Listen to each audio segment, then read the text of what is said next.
is 452. The Roman Empire is on the brink of collapse, and the Huns have just launched their attack on northern Italy. Several cities are completely destroyed, forcing the locals to go on the run. They head for a lagoon just off the coast and take refuge on several small islands, a decision that would no doubt save their lives. Against all odds, this small civilization eventually went on to build one of the most impressive feats of engineering the world has ever seen: Venice. Despite having no roads, no land, and no fresh water, the Venetians managed to turn a muddy swamp into the most powerful and wealthiest city of its time. This unique layout of canals and bridges woven through hundreds of islands made Venice incredibly accessible, and it became the epicenter of all business. We modeled the entire thing to show you what's going on beneath the surface and how its clever design and medieval engineering allowed it to take over the world. When the first refugees arrived to start their new lives on the islands, they had the worst possible surface to build on. The small marshy islands were made of an incredibly soft clay, which would barely hold the weight of a human, let alone an entire city. To create stable foundations for buildings, the Venetians collected large timber piles from the forests of Croatia and started hammering them into the ground. They drove them about 5 meters deep until they reached a much harder layer of clay. Not only did this stabilize the piles, but by packing them really close together, it compressed the surrounding clay, pushing out the water and making it much stronger. Once the piles were firmly in the ground, the tops were cut off and wooden planks were laid on top to spread the load. Special blocks of Istrian stone were then placed to raise the foundations above the water. This design was a stroke of genius, as the wooden piles were sealed away from the air, making it impossible for them to rot. To this day, almost all of the original piles are in great condition and are still holding up the city. Once the foundation had been properly laid down, the buildings themselves were built. Venetians started off using wood for their houses, but after numerous fires, they switched to brick.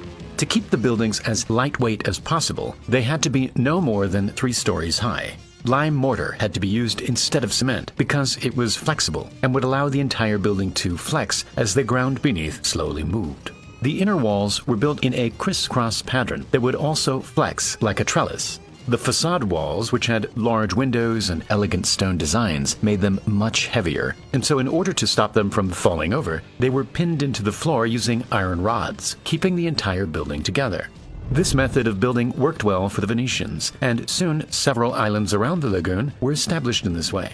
Instead of expanding outwards like most cities, these islands expanded into each other. At first, boats were the only way to cross between the islands, but eventually the islands grew closer together, and many could be crossed by simply wading through the shallow water on a horse. The next step in Venice's evolution would, of course, be connecting the islands. Surprisingly, there were no bridges for the first 500 years of Venice's existence. But as the population increased and business started to ramp up, there needed to be an easier way to reach Rialto, the financial center of Venice. And so, the Doge of Venice set up a prize for the engineer that could design the best bridge. He announced this by putting up Displate posters all around the city. Just kidding. Displate, today's sponsor, makes awesome metal posters that can be easily mounted using their custom magnet mounting system. They have over 2 million pieces of artwork available, whether it's a beautiful Venice painting or an official poster from collaborators like NASA, Star Wars, Call of Duty, or Netflix. My personal favorites are this Venice poster and this awesome James Webb design. With their magnet mounting system, you can mount a displate in just 20 seconds, without power tools and without damaging your walls. Displate now offers these new texture posters, which bring the artwork to life with awesome 3D textures shaped into the metal itself. This premium finish is already available on hundreds of top-selling displates. Displate offers ultra-fast shipping, and your metal poster should be at your door in just 4 to 5 days. Start your collection today and visit displate.com/primalspace or use code primalspace.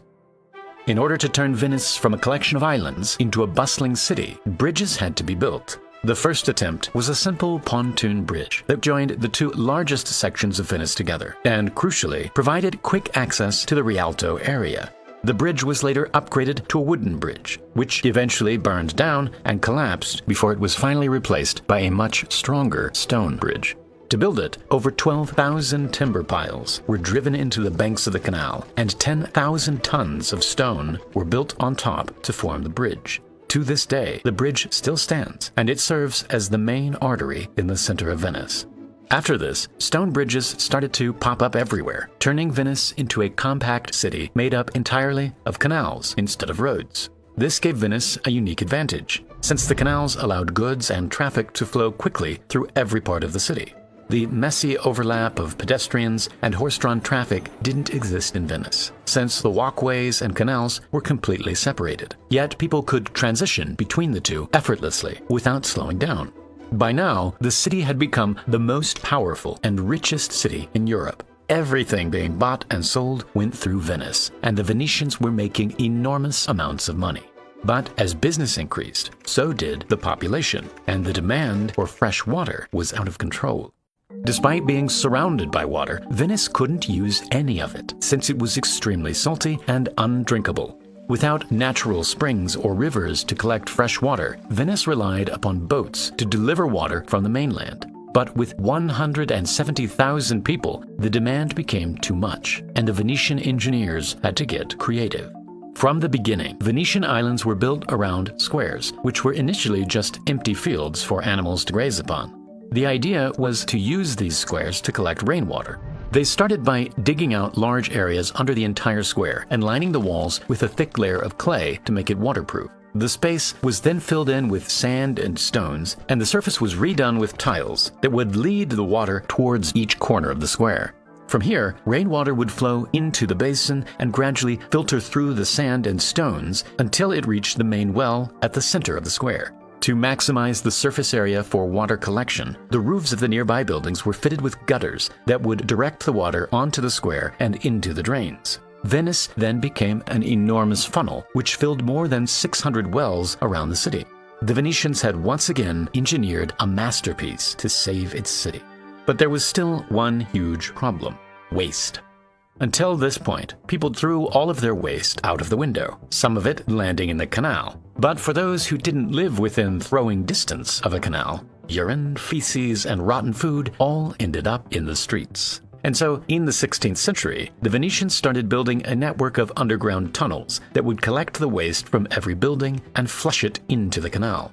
When the tide of the lagoon was down, solid waste would collect at the bottom, and the liquids would naturally flow into the canals. Then, when the tide rose, it would flood the tunnels and pull the solid waste into the canal.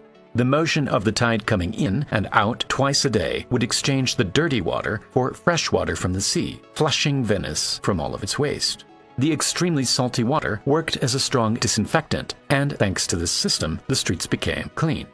Amazingly, almost all of the incredible engineering that made Venice is still around today. The bridges, the canals, the buildings are all ancient relics sitting on a forest that has held up the entire city for over 1,000 years. And now, time for the Primal Space giveaway. The winner of the previous giveaway is Leon. Congrats! In the next video, we'll be giving away this Primal Space designed Venice poster. All you need to do is sign up at the link below, like the video, and leave a comment saying what you think about Venice. Thank you very much for watching, and I'll see you in the next video.